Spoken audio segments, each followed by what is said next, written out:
Hi, my name is Tasha. Welcome to May and the month of May for PEPELT, which means our picture book of the month is Freddie and the Fairy, written by Julia Donaldson and illustrated by Karen George, and our theme is understanding disability. Now, Sandy and Gail have already shown you quite a few pages of this book and have explained various aspects relating to the peritext and of course how you can use this book to develop disability literacy. I'm in primary teacher education in the Netherlands, and I was particularly interested in these pages here.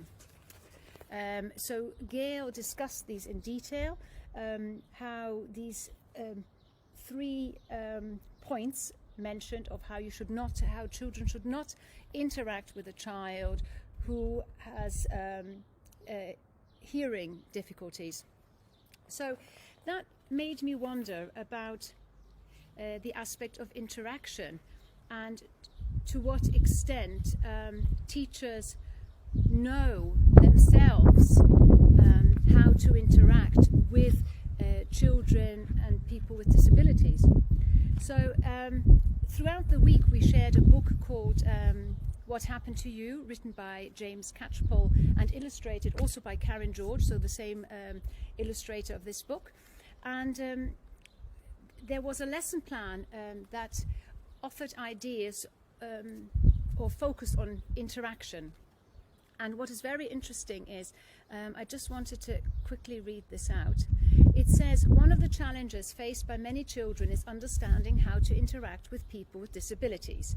This lesson plan will help students understand general guidelines and give them perspective that people with disabilities wanted to be treated with respect, just like everyone else.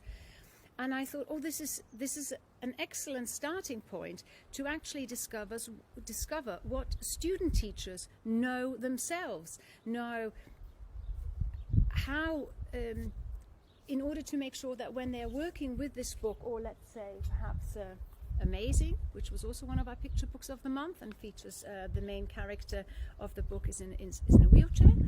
And so I was wondering, to what extent do they know how to communicate, but also how to express that in English?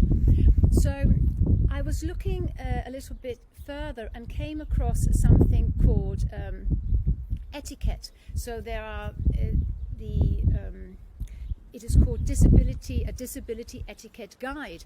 And I wondered if it would be possible with student teachers to create such a disability etiquette themselves to ensure that they knew both the topic but also the language. And I came across a video which I think I would use to highlight the different ways of interacting which is suitable and interaction which is not suitable. And in this video, the comments that they stressed, for example, were that people with disabilities are human, and therefore one has to focus on the person and put the person first and refer to them, for example, as person with disability or child with disability and not a disabled child. And so there were a few points like that, and also about great focus on respect and not assuming that one might know what the needs are of a person with disability.